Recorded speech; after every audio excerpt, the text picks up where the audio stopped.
You know, you sitting in that big chair really does set a power dynamic, doesn't it? You've come for your interview. That's good to know. My name. Yeah, Yes, it I'm really Josh. does feel like that. Well, Anyway, you ready? Yeah. All right, let's do it. Check the mic and make sure it sound right, boys. Hello, friends, and hello, foes, and welcome to the Comedinons.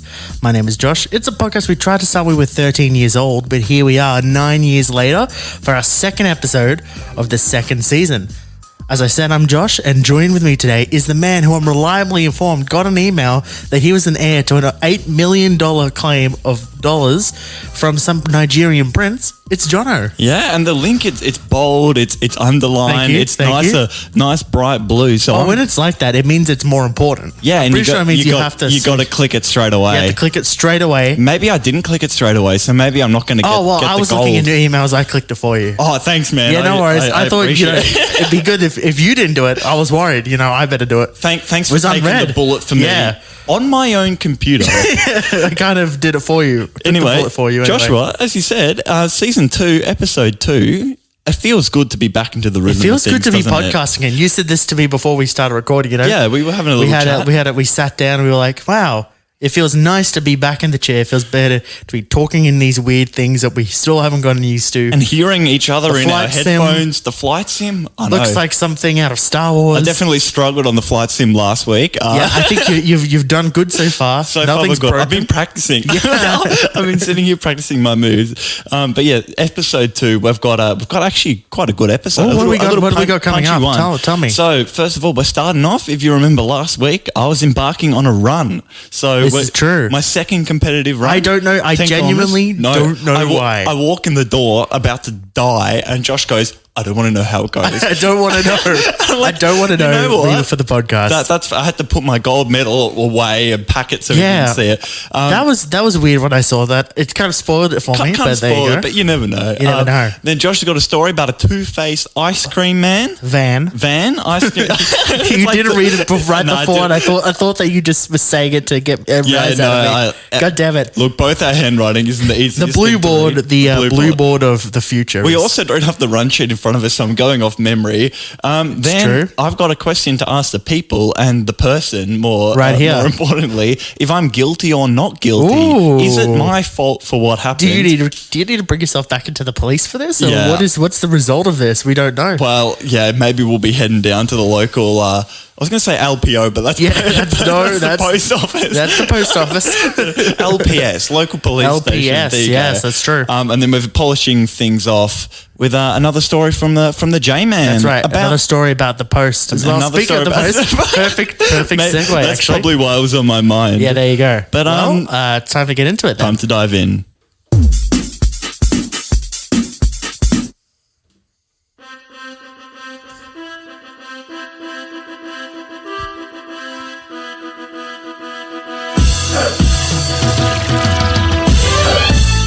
Now, if you're thinking, is that a bootleg trap remix that's royalty free of the Rocky theme so they don't get a Oh my copyright God. claim? No, you've just misremembered the original. But yes, I think this There is we go. a good vibe. Run, to Jono, set. run. Run, Jono, run. Boy, did I man. run, Jono, Joshua. I'm so excited. Do you want to remind the people Right. about where we are? It's Sunday morning. I haven't run yet. Where am I at in my running career? Last we talked, you had decided you wanted to do a 10-kilometer run, That's a lot of kilometers. which is a lot of That's kilometers. So many. And you had only done maybe 7 kilometers. Yeah, not even competitively. Maybe Competitively, 7. I'd only run 5. You'd done like half walking Years of the 7. ago. Years ago. Yeah. And now we're here. You have done, well, I don't know what you've done. I just know you've don't come know. home. You haven't died. I didn't die. I came home, You walked in the door, as we said at the start. and around 2 hours after the event, so I didn't get taken to hospital or True. whatever. I'm still here. You came out, you came back in, you looked broken as a human being. Yeah. And I looked at you, and before you said anything, I said, Jono, don't tell me. I don't want to know until now. All right. And I've been eagerly awaiting your story. Well, it all started on Sunday morning. Oh, really? I thought it might have started a few days ago, but there you go. Do you remember those recounts people did in primary school? I woke up on Sunday morning. Then it uses like 10 ands. It's like, yeah, and I went and we to did the this, shops. and we did that. And I went and did this. Before I ask Jono, I just have to say, to confirm with everyone, from the last time we talked, which for them will be I don't know, soon, a week ago, 2 weeks ago, time. But how much practice did you get in before the race? Ultimately, okay, so between last podcast, which was a Wednesday night, and then the Sunday was the race, so I think I ran on the Thursday. Ooh, and how much did you get? Do you remember? I did 9, really slowly, like really slowly. It took me well over an hour to do 9 kilometers. What the pace was? The pace, I think someone can do the math for me. No one's going to do the pace. No one cares that much. Every time I talk to someone about, that's just under a 10 kilometer hour pace. Oh, yeah, that's nice, yeah. But yeah, no, it took me well over an hour, like an hour and 15 to do 9 kilometers. Wow. So okay, Sunday morning, I head down. Josh was meant to come with me, but he didn't wake up on time. I slept in. It was actually kind of nice. So getting your feels, getting the zone. No one to be in the car with you and bother you. Do you know, on a side note, no excuses. It was actually the only event or organised event or anything that I've ever been to by myself. Oh, that was a big step. It was kind of nice. I felt, I'm just going there, just in my own head.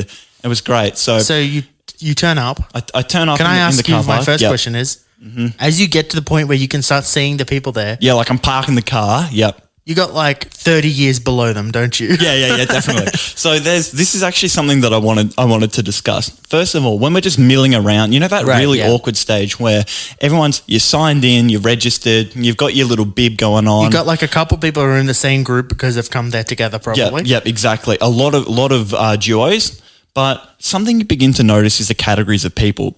Right. With running events, sure. You have often there's multiple different distances that are being run on the same course. Gotcha. Makes sense. For this case, we had a 5K walk, a 5K run, and a 10K run. Okay, and there were subcategories within that, but they're the distances. But there were like different ranges of groups, so like age based, right? Yeah, that's right. But each distance had a different color bib. So yellow was walk, red was 5, and blue was 10.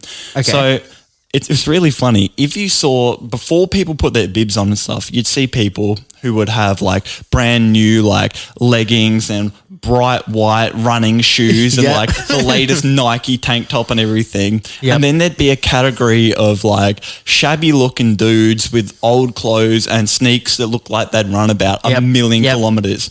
And what's really funny is you'd expect the people in the really good gear to be running the big distance. Oh yeah. They're all the walkers. They all put on all these like mums, like soccer mum looking people in the most expensive activewear doing the 5K walk. They've just had like a really big lunch as well. Yeah. So they're like, well, I'm going to go have there was coffee and stuff. Yeah, exactly. Like, they're all drinking coffee before the race. And you're just like you're just doing push-ups. You're like, I got to get ready. Dun, dun, dun, dun. But yeah, it's all the guys who look like they've just walked off the street for them, this is another day in the office. You were definitely the youngest? So in my category, I was definitely the youngest. All right, okay. So there were 3 categories. There was juniors and opens, which ironically wasn't open because then there was a masters. So I was in opens and I was the youngest. Right, okay. So I'm looking around. There's about 25 people. Turns out there was 24 in my category. But you do the race with everybody. And I don't know who's in my category at this point. Sure. And we're all in the start line. So in total, it's probably about 100. Wait, but you do know who's in your. Oh, you don't know who's in your. No, you don't know who's in your. Category. Yeah, so you know who's in your distance. All right, okay. But you don't know who's in your category. So was it like the 10Ks were at the front? So it was 10K were at the front, and then behind us was the 5K, and then behind them was the walk. Right, yeah, okay. And then they let us off, give us 5 minutes head start, and then let the red group off, and then let the yellow group off. Okay. So we're standing in the big pack. We're the first to go. So there's probably about 100 of us in total. And I'm like, okay, I'm going to pace myself. We're going to go slow. We're going to we're going to take it chill. But then they go 3, 2, 1, bang! The gun goes off. Yeah. But the gun doesn't go off. What? So he goes, no. wait, I got an idea. And blows a whistle. And then, mate, these people absolutely zinged it. I put myself in the middle of the pack because I'm seeing these old people. I'm like, they're going to be slow off the line. They're going to play this safe. I'm letting all like the I'd say the people a couple of years older Right. than us, like the 26, 28, who are like really fit guys and stuff, let them at the front. But everyone just shoots off like You were there's right at the back of the pack. no tomorrow. I'm almost at the back of the Oh, pack, no. within like 100 meters. Oh, shit. Out of like, I'd say maybe 80, 90 people in this group, I'm like number 3 last. Oh, no. Within about a kilometre, I've overtaken almost half the field. So Okay. I'm kind of in the middle. So looking at the pack, right, you got people behind you. What kind of people are we looking at? So behind me, mostly it's the female masters. Okay. So Okay. if I was in the females masters category, I may have come close to top 5, I reckon. Right, okay. But This feels like a lot of excuses already. I'm going to be honest. look, it's my first race, all right? Okay. But yeah, You they're didn't do a mainly lot of behind me. practice? Yep. Within, 2 or 3 kilometers, I've really gone, I'm going to stick to my pace. So I'm looking at my watch and I'm going 7 minutes per kilometer. I don't know, but I'll take your word for 7 it. minutes Sure. per kilometer, which is, I think is around 8.5 kilometers an hour. So I'm sticking at that pace, Okay. give or take. But I'm really made sure I'm sticking at that pace, and I'm gradually overtaking the people who ran too fast. But I'm still like a long way behind, and I know I'm a long way behind because people are coming back past me on the other what the side, fuck? and it's like 10 minutes later I get to the turnaround point. So Oh, I'm like, no. these people are fast. Turns out these are people who run 10 kilometers in like half an hour, which is Oh. quicker than I Well, can run that 5 makes kilometers. sense. So Yep. these people They also are, probably have done a lot of 10 kilometers. yeah, exactly. And they'll, because you hear people at the start, they're going like, oh, you're going to try and break 40 and stuff. And I'm like, what the? I'm just trying to survive, thanks. This is my whole aim going into this. I just want to run the whole thing without stopping. Yep. And I'm kind of aiming for around an hour and a half. But also between the two of us, we both agree that you can't come last. You can't come last. If you come last, then well, we're not. When I'm not going to say I'm unhappy, but I'm not particularly happy No, with you, mate. and I was worried that, I wasn't that worried that I come last in my category because I knew that was probably going to happen. I was more worried I'd be the last person of the whole event to Yeah, finish. exactly. Like the walkers would Yeah, finish yeah. before me. Anyway, we get to the 5K mark and I'm actually feeling amazing. I think the thing I've learned with long distance running is the first 2 or 3 Ks is awful. Right, yeah. It's horrendous because it's a cold start. You're running and you're like, how am I going to do this for like over an hour? Like I'm looking at an hour and a half of running. Like how am I going to do this? You settle into it. You get into your zone. By 5Ks, I'm like, okay, I can do another 5Ks. We're good. Turns out a little bit harder. Get to 7Ks and I'm dying because 7Ks is this big giant hill. Right? Oh, no. I can say where it is because it's. I'm not going to say the directions from my Right, house. It's yeah. Coburg Lake Reserve. Coburg Lake Reserve. And it's in a notably giant valley. a huge valley. Huge valley. Pain in the neck to walk up. So we run down. Least of all, The run up. whole time I'm running down, I'm like, oh, no. have It's a to go straight back line. up. It's a straight line. So we run down and then we run back up the other side of the Yep. valley. And I know that if that's a 7 kilometer mark, when we turn around, that's going to be right at the end. So that turns out being like kilometer 9. We have to go okay. right back up. But yeah. And at this last you're at 9 kilometers, looking at like are you still in the middle or you drop back a bit? So what's happened, I'd say around the 6 or 7 kilometer mark, Okay. there's almost like 2 distinct groups. Oh, right, So okay. there's I'm going to call them the peloton. Oh, yep, And yep. they're like the really competitive people. And that most of those people were like in the opens men's category, Right, my yeah, category. yep, So yep. they're like what feels like hours ahead of me. They're way at the front. Then there's the group of the female masters and a couple people from my age group, but not really. And you're in them? And then I'd say there's about 6 people who are like the breakaway group from the Okay. backpack. Yep. And we're just randomly dispersed through the middle. And it's you're a in bit that weird. middle area? Yeah, I'm just Okay. in the middle, just like running along this path.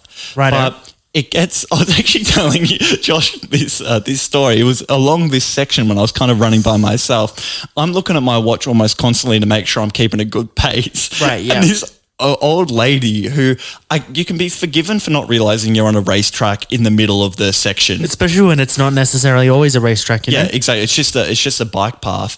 But it's this lovely, sweet old woman. I'm looking at my watch and she's probably thinking, oh, this poor guy's he's a bit dense. He's having trouble reading the time. So she Yep, goes, yep. oh, it's 10 o'clock, love. And I've gone, oh, yeah, thank you very much. I appreciate it. I just go, oh, cheers. and I keep looking at it. She's probably thinking, what's going on?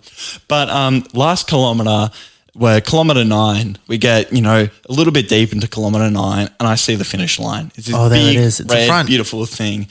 And I've gone, you know what? We've got this whole thing. We've done it. You've done it. I've done the whole thing. It helped having water. It was a cool morning. I've paced myself. I've done really well. I've actually, over the last 2 kilometers, I've actually picked up speed because I'm like, I can use everything that's left in the tank. But now I'm going to use literally every last piece of petrol that I've got in my tank. And for the last 600 meters, dead sprint. It was as fast as I could go. Now, it was a sprint after running almost 10 kilometers. So I looked on my watch. It was 19 kilometers an hour was my maximum pace. That's not that bad. So that's pretty fast for running 10 kilometers. Yeah. So I'm absolutely going flat tack. And there's these marshal guys who are these like 200-year-old men from like the running club. Yeah, exactly. Who stand on every corner to tell you which direction to go. And they just stand there going, okay, right. All right, turn around up there. Yep, blue group, left. And he sees me absolutely pegging it to the finish line. And I'm like turning around this corner over the bridge. And he goes, oh, well done, mate. Well done. And he's just like... and he's just doing the slow clap as I'm absolutely because he's seen all these people just walking at the end who take off. And he's probably going, you're not meant to go fast at the start. You're meant to go fast at the end. Watch your time, mate. You got to go a little slow at the first to go faster in the middle.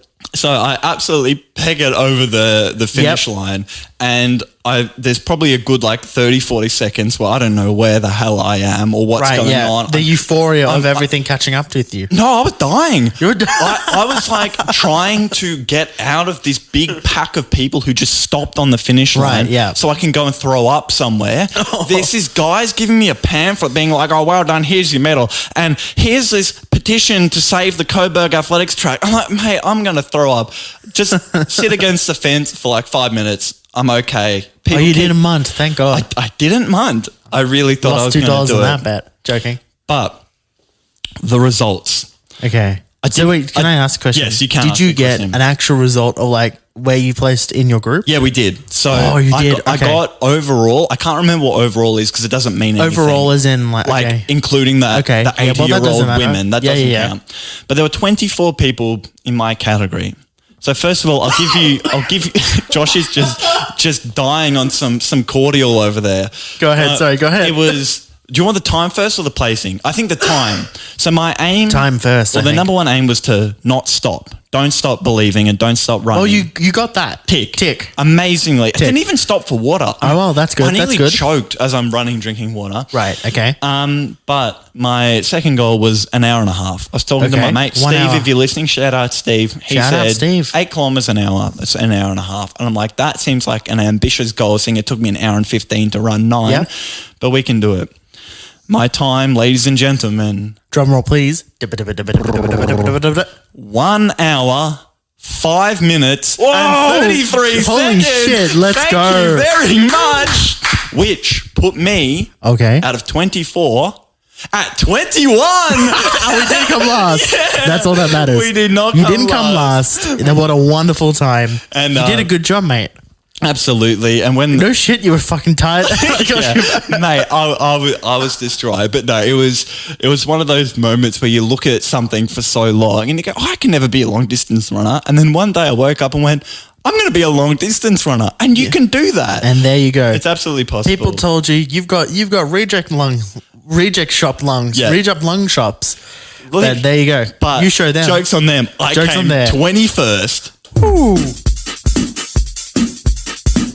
Mate, wonderful story from you just before. Thank you very much. I've excited myself. You've excited yourself. We got energy back. Yeah, I'd like to talk to you. I'd like to tell you two parts of the same version of a story. Okay, yeah. And it involves the discovery of something, which as someone who grew up at around, where like you didn't get them a lot, it's always exciting. And that is the ice cream truck. Ding, ding. Ding, ding. They are a bit exciting. Ding, ding, ding, ding. I know what you mean by you don't see them a lot. Because you grew up in a similar area where we are now. I saw one the other day and I'm like, these exist here. I didn't know that. Yeah. Exactly. So you may remember you being, and maybe actually a couple of people listening, that for my birthday, I had a little get together at a park, and we had a lovely little time together. That was fantastic. And you discovered an ice cream truck. Me and our number one fan, we discovered an ice cream truck. We did. We found an ice cream truck. Which was good because the pizza that we had before was god awful. Yeah. But we found an ice cream truck. It's one of those things that really saves an outing. It did. You know, it saves an outing. It saved the whole night. It saved your birthday. It saves my birthday. I mean, COVID nearly killed your birthday, but we won't worry about that. We don't need to worry about that. We need to move on. Yep. But Jono, I was walking. It was a little bit before I moved in, and it was something that I hadn't thought about in a while, and it reminded me of why sometimes ice cream tracks. Ice cream van. Ice cream track. You run a track and field of it. I'm still have an ice cream, run another lap. Yep. Ice cream trucks. Yep. Ice cream trucks have a bit of a bad name. Yeah, I can understand. Knowing who I am and what I look like. Yep. I'm not someone that I think particularly screams, I want an ice cream often. No, you look like you're going to beat me up. Yeah. Well, like if Jonah Hill was a thug. Yeah, exactly. I'll take that. I'll take that. When Jonah Hill's a thug, that's me. Yeah. Jonah Hill, the thug life. Thug life. But I was walking one day, and the sound I heard coming down the road. Can you give me an example? Because I'm not feeling like I'm there. I need sing the sound for me. Oh yeah, that's pretty good. Green sleeves. Yeah, I like that. So you hear this, and you hear the sound, and obviously, just out of curiosity, if you're just sitting, I have my headphones on, but I hear. I'm like, ooh, what's that? And I peek around. And I see an ice cream truck. The world's slowest moving vehicle. Slow as hell. When you're stuck behind one, you're like, oh, God. I only see it in profile, but I see it from the front, right? It's approaching. Front profile? We'll go with that. See it from the front. It's approaching. I can't really see the doors. I'm like, that's just an ice cream truck. That's what it is. Yeah. I watch it come up and go up just a bit past me. I'm like, okay, that's fine. Yep. And I catch the look of this old guy that's driving it. And, you got that look of like, why are these old guys always driving these fucking... Yeah, why is it all old guys? It's always weird. It's always... You never see like a 19-year-old just working for Mr. Whippy. You don't get a couple like young guys. What do you do? Oh, I work at Bunnings. What do you do? Oh, Office Works. What do you do? Kmart. Oh, yeah, I work at Mr. Whippy. Oh, yeah. Wait, what? Yeah. And then I give it another look because like something didn't look right. I saw there was like this large black spot on the side of it. Now that I'm getting a side view of it. Definitely not right. Profile. I'm like, this looks weird. And like give it another look.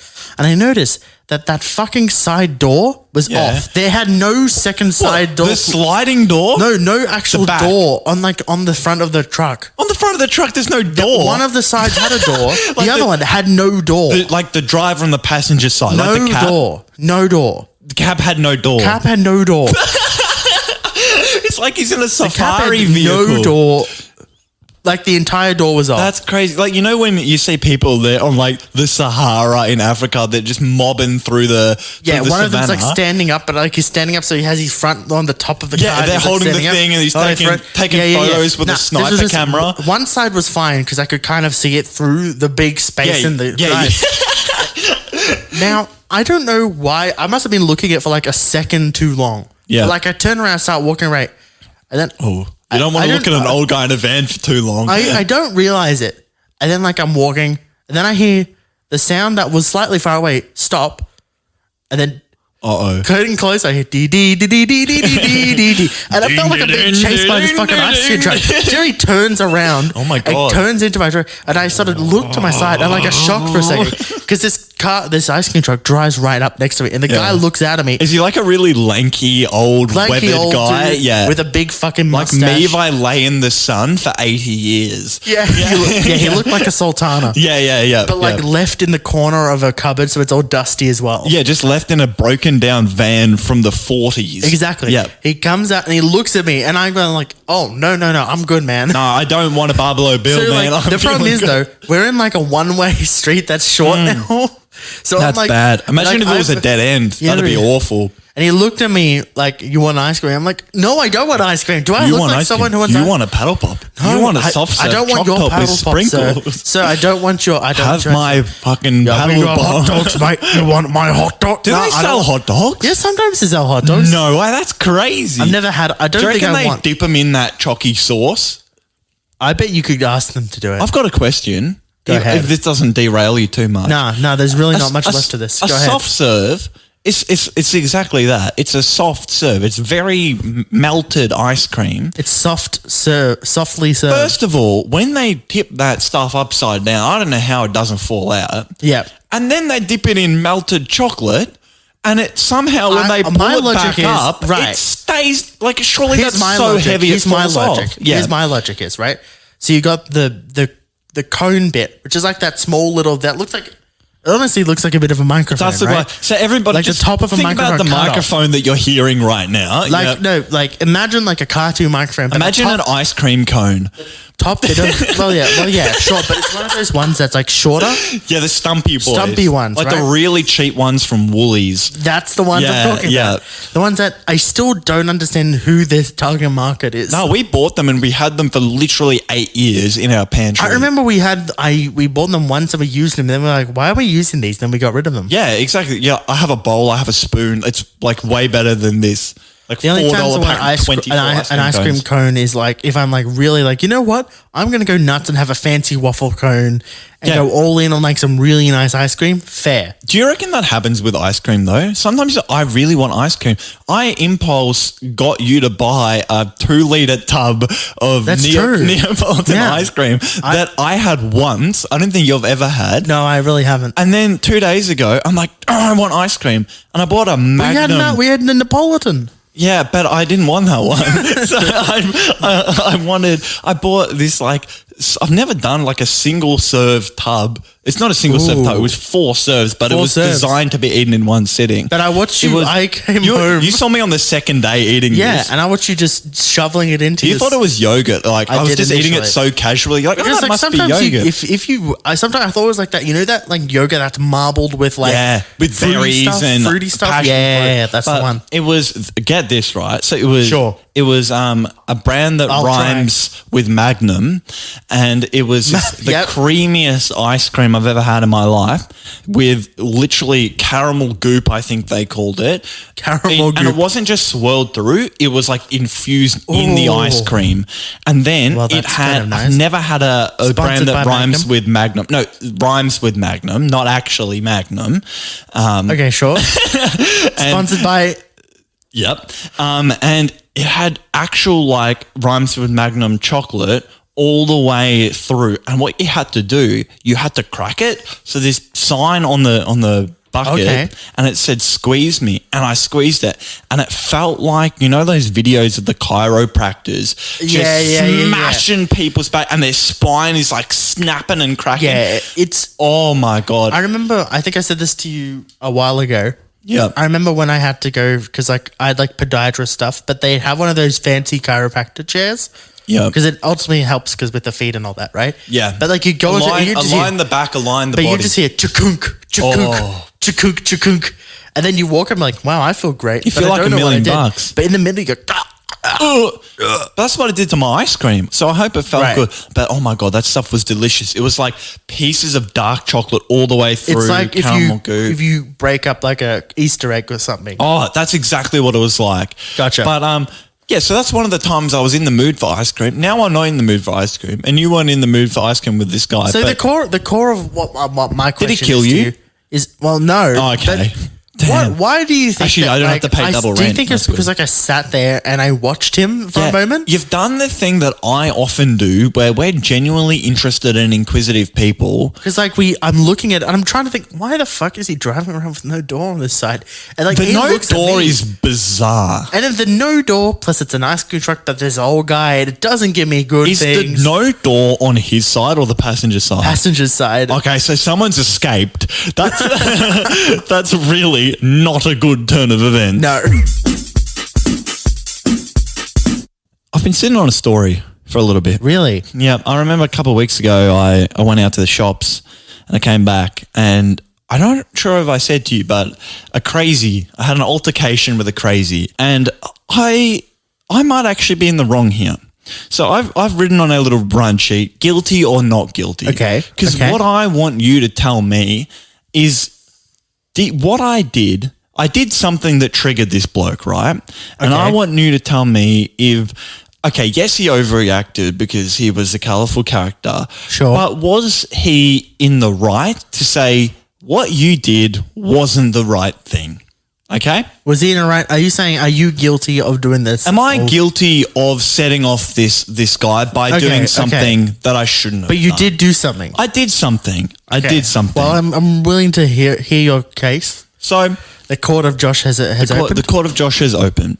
So as I mentioned in my 3056 song, the quickest way to get around anywhere in 3056 is by bicycle, right? 100%. I agree. I've literally tested this. For me to get to the nearest Woolworths, which is over 2 kilometers away, it's quicker for me to ride my bike rather than drive or catch the tram or anything, right? It's literally the quickest way to get around. Now, I can't always do it because sometimes you have 2 or 3 bags of shopping. And sometimes it's going to be more than you think it is. yeah. All of the above. Oh, man. One day I'm like, I'll just get a few things. I ended up with like $70 worth of groceries. I had to fit it in my milk crate. That was the day my kale fell off the back of my bike. Yeah.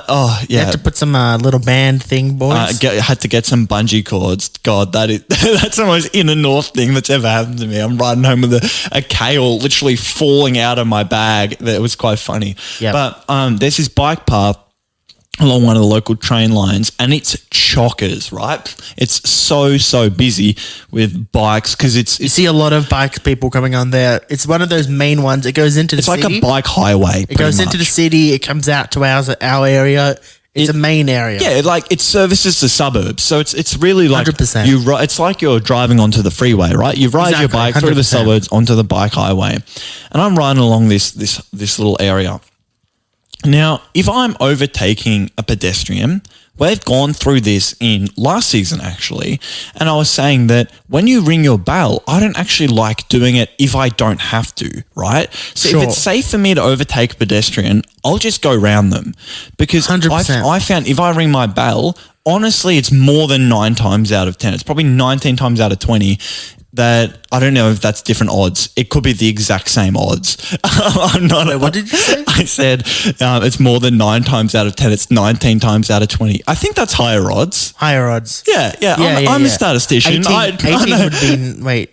Anyway, go ahead. So it's higher odds that you ring your bell and they're going to freak out. Especially I find the older they are, 100%. the more sort of focused on the walk they are. They panic, they step out. I've nearly had, like most of my collisions that I've nearly had have been from me warning people that I'm about to overtake them. Sure. And them trying to harm themselves even more. But also, were you driving at night today in this story? This was in the middle of the day. Middle of the day. So middle it was of the bright. day. Okay. It was bright. And Because I was going to say, I would be more leaning towards like dinging my bell at night.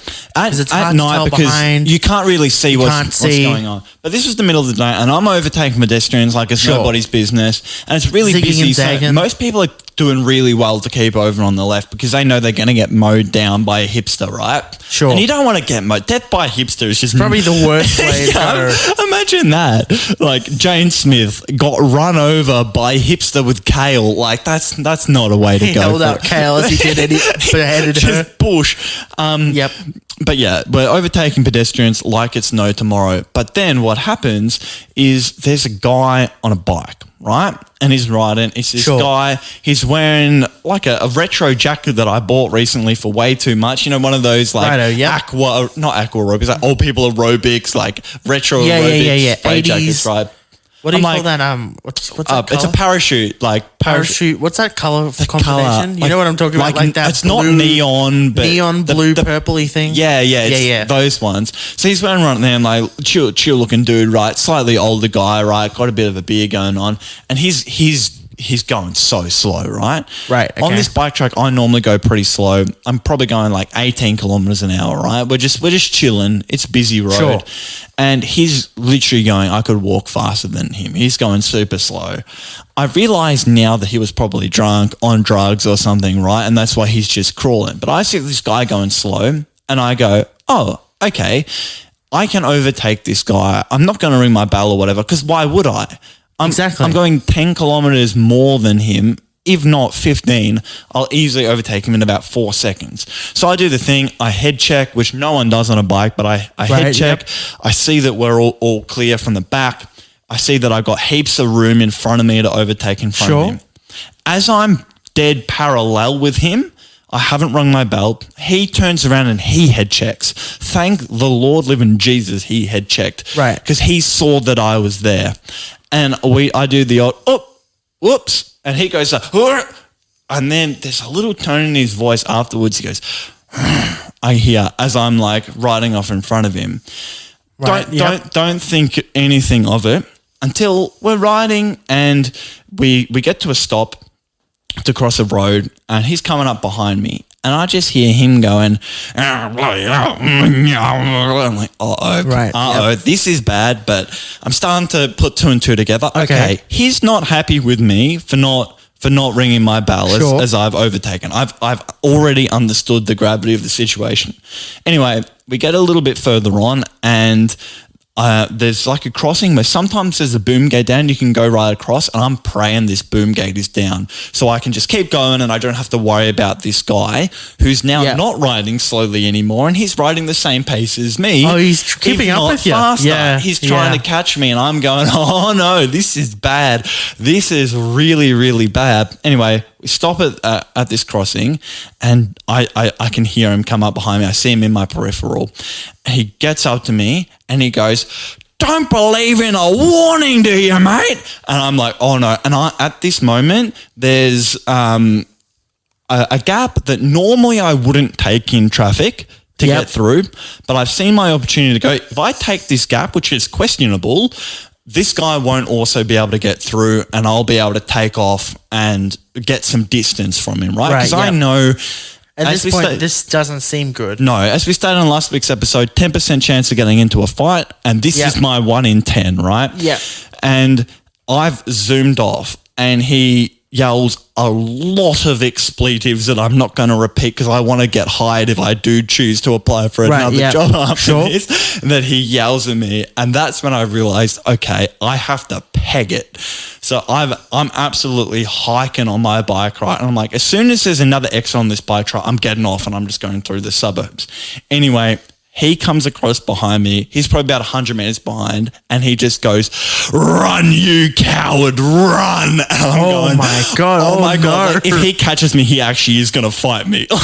He's going to fight me. Was he like, was he like a big guy or was he like? He looks like someone who's done a lot of drugs and there isn't much left of him anymore. Okay. Right. Which is probably why he was going pretty slowly, but he's on something right now. Right. It's ice, like you put in your drink, of course. He's had a couple of ice cubes. Extremely agitated, but I'm flat out sprinting, overtaking a million people without ringing my bell at this point because I'm like, I'm getting away from this. Yeah, don't want to get more people. He actually is chasing me. Anyway, my plan works. We go around a corner in the bike track, and there's an exit. So I take a really quick left and I loop back or whatever, and then I come back around behind and I see him going off.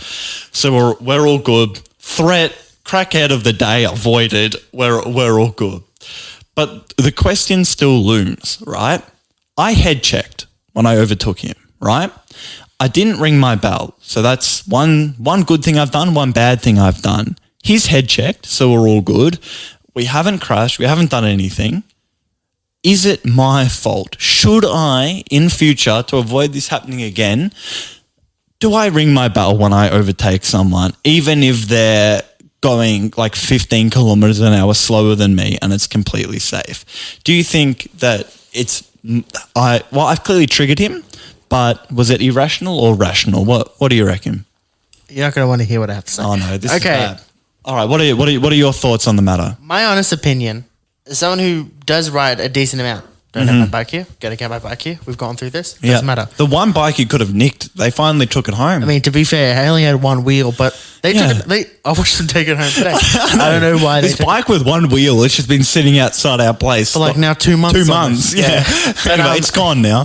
Jono, I think that you should have dinged your bell. I should have dinged my bell. I think that most times or not, even if for some reason in my head, even if they're going slower. Yeah, it's most likely because of either some kind of anxiety or something. Yeah. I'm more tentative to just ring my bell. My anxiety goes the other way. I'm like, if I ring this bell, they're going to think I'm a bit of a dickhead trying to be like, oh, ding, ding, I'm going to overtake. Yeah, but I reckon I think you should have ring your bell, Jono. And there you go. Next time. I didn't get into it. I got into an altercation, but it wasn't a fight. Yeah, maybe you should have rung your bell. Anyway, run, coward, run. Jono, I found something. Yep. I found something on my way around in 3056. 3056. 3056. John, I think 3056 only spans one suburb. Does it really? Yeah. Technically, we're in multiple suburbs, so. Okay. Yeah. No, I like that. Well, it's its own thing. That's okay. Yeah. Jono, I didn't know these existed in Melbourne. Okay. This is something so exciting that I found out. Yep. And this is something that, hold on. Yep. Just a little bit of a technical audio readjustment. No dramas there. Nothing to see here. Yeah, much better. Yep. Fucking hate stands. Anyway. Yep. So I was, actually, it was literally right outside our house, Jono. Yep. I went out to go to the supermarket or something the other day. Fun street. And, you know, we get a lot of people from Australia Post coming in and out. Yeah. And around delivering parcels. Apartment building, there's lots of stuff going on. But what we do find is the people that are delivering stuff, particularly from the post. Thick as nails. If they're not, is that too much? Well, because that's maybe not what I was going for. Yeah. But what they are, often they're not using cars or motorbikes. We've seen them on bikes. Okay. I was misconstrued. We've seen them on. Everything was satire and joke. Yeah. There are hipster posties. Hipster posties. We saw one that had like pink hair the other day. Yeah, the first postie who came to my door. Multiple times now. She rings the thing and she goes, "Yo, it's the postie." I'm like, whoa, that's cool. And she comes and she's just like wearing active wear and pink hair. I'm like, and she's like younger than me. I'm like, yeah, exactly. Okay, this is a new breed. This is what I wanted from this place. But here's the thing, Jono. Yep. I didn't know they exist, and I'd like to use it for a moment here to recall something from a property that we're both familiar with, and honestly, kind of stealing with the show and stuff. Yeah, but I don't know if you know them, but do you know Hamish and Andy? I have heard of them. Okay, but take your mind back to apparently they're pretty good. 10 or so years back to the New York gap year. Yep, that's the first time I ever. Do you remember the 3-wheeled vehicle? Oh yeah, this like little. It's almost like a golf cart. Like a golf cart? But it's like a three-wheeled vehicle. Three-wheel golf cart. Like the cops use it in New York. Yep. A post officer driving up our street. How good. One of these vehicles. Good. Yeah. Right past out. Now, to be fair, they looked like they were about 1 million years old. Yep.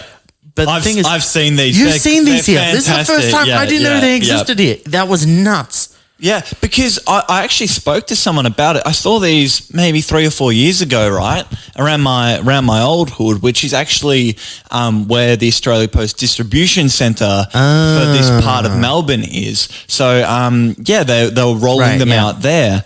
And I spoke to this guy who was in it. I'm like, this is an interesting bit of kit you got, and it's for parcels and stuff, so they can actually stock up. It's amazing, that makes a lot of sense. Yeah, but that's nuts. I've never seen that. I've seen it in here.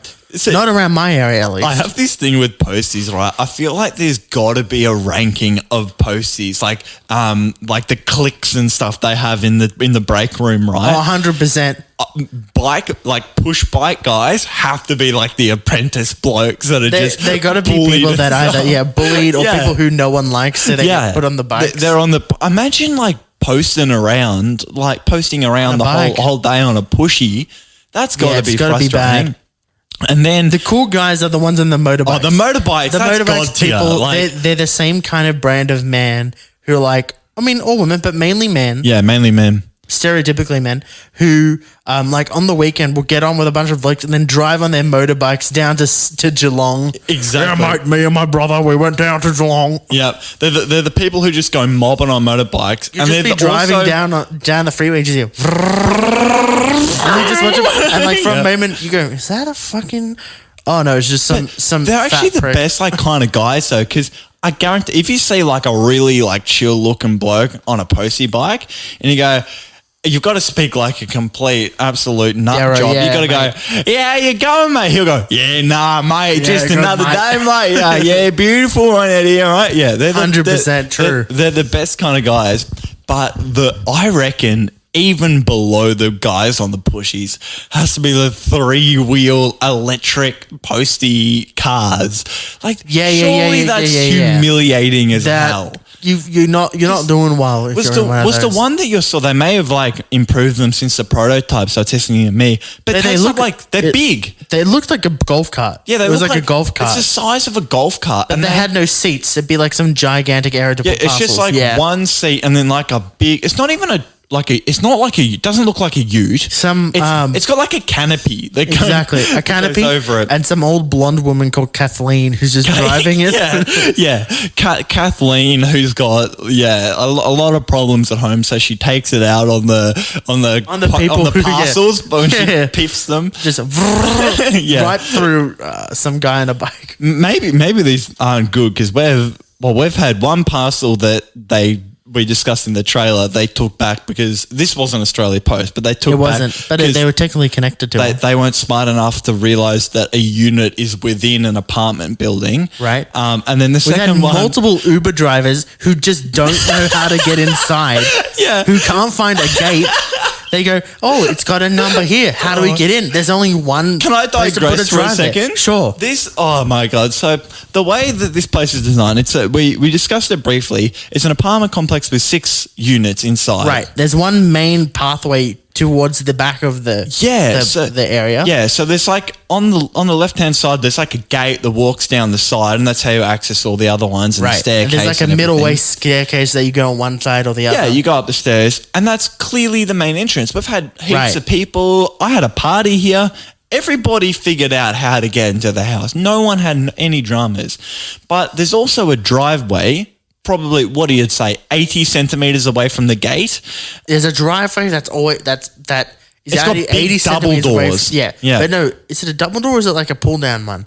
It's something. A big gate. A big gate. That's for the front unit. Obviously for a car, It's obviously for the car. And it's obviously for the front unit. Right. So you look at this other place. way on the other side. Yeah, exactly. There's only one entrance in and out, and it's next to it where there's like a little buzzer system, and you buzz. Yeah, there's like the letterboxes and the buses, but almost every single Uber driver or like delivery company, they get to the front gate and they go, "Well, there's no number here." I'm just going to bleep that number. I'm just going to bleep that number. Yeah.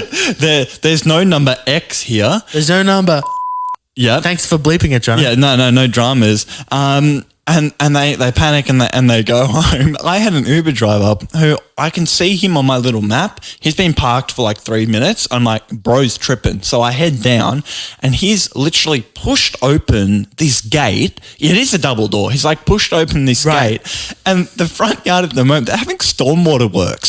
So the whole thing's like dug up. Right. Like, there's been like drilling and stuff. And he's like just looking at this construction site going, what on earth is going on?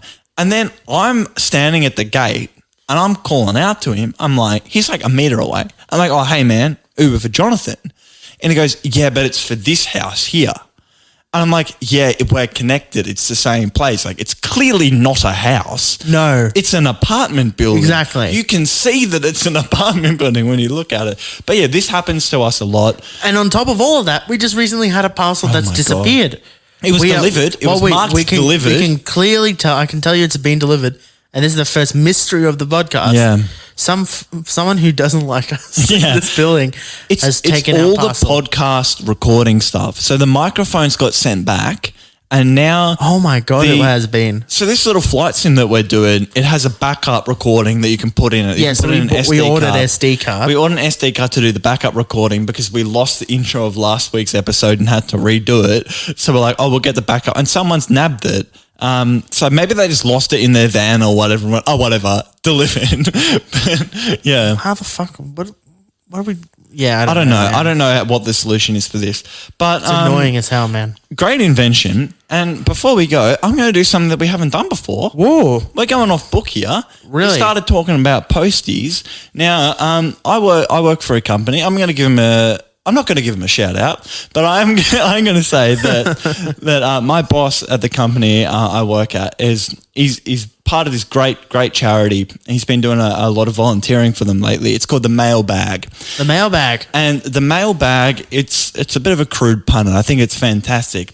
It's to raise awareness for prostate cancer, hence mail bag. Right. But the reason it ties into this topic of postmen is they get a whole bunch of guys on postie bikes. So that, like, there you go. Most of them are from post offices and stuff, and they're all like old retired guys, and they go on like a big cross country trek for like a week, right? And he's been in a support vehicle, right, just helping these guys out. Yeah. But yeah, there's like, I think there was like 30 of them just mobbing on these like old bunged up postie bikes, right? And they go through regional towns and stuff, and they have discussions with communities and stuff about prostate cancer. And it's a charity fundraiser. So if you just go in the mailbag, you'll be able to see, so far they've raised like $1.5 million over the last couple of years. That's wonderful. I think $500,000 on this last ride that's just finished. So they're still accepting donations. So if you've got a spare 50 cent or so, throw it their way, because I think prostate cancer is definitely something that in these like old regional communities and stuff, there's a stigma about it. No one talks about it. Exactly. Men don't talk about their feelings, and men definitely don't know about their health issues. So, 100%. Can I say also, Jono, not that it's obvious what's happening in the world right now, but obviously we stand with Ukraine. Of course we do. We also stand with Kim Kardashian. Oh, mate. I was going to say, it's actually incredibly full on what's happening with... I felt like I just realized, like, I felt like we were doing that thing where like we're like famous people who are like, we got a couple things we want to say.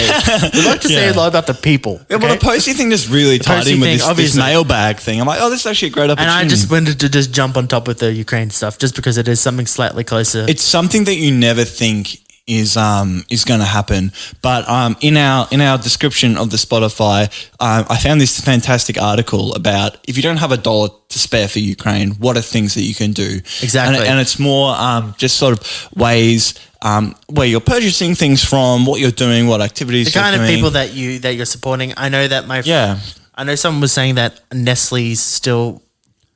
Profits from from Russia. So if it's those stuff kind like of that, things, like just your habits, just little things, is always good to do. You can just change up, and even certain things that you're watching and consuming, and I think I think that's really good. And all this came from a little scribble on the whiteboard called the Post Invention. Yeah, and I think we really invented a little bit of something here. A little bit of specialness to end this podcast. Yeah, exactly. It's nice to go a little. This is the part of the podcast that I never listen to, and then I come back when I've got no more podcasts left and listen to the host of Ramble at the end. Also, Jono, so I would just also say thank you to everyone who's been sending us nice messages about how we're going. Yeah. I got a message from a person just then asking if I can drive to Geelong to deliver the laptop I'm selling on Facebook Marketplace. I'm just looking at that now. If you do have a chance and you do really enjoy, obviously, I know Spotify recently have implemented like 5-star ratings on podcasts. I was going to say review us on Apple Pods, but we can't figure out how to do that. They'll be coming in the next week or so. I'm working on that. Before this episode drops, it'll be on there. Yes, that is now true. Yep, Joshua, who's head of posting, who's failed to post twice in a row this week. Let's not talk about it. You're hearing this later. It's fine by now. But yes, so we'll be on Apple Pods. We are on Spotify. We're on some other things, but it's coming now. Jono, give us 5 stars. Have a lovely day. Do you have anything else to say, Jono? I just as you said, thank you to everybody who stuck around. I think we're getting into the swing of things for season 2, and I'm excited to see where we go. See you, Jono.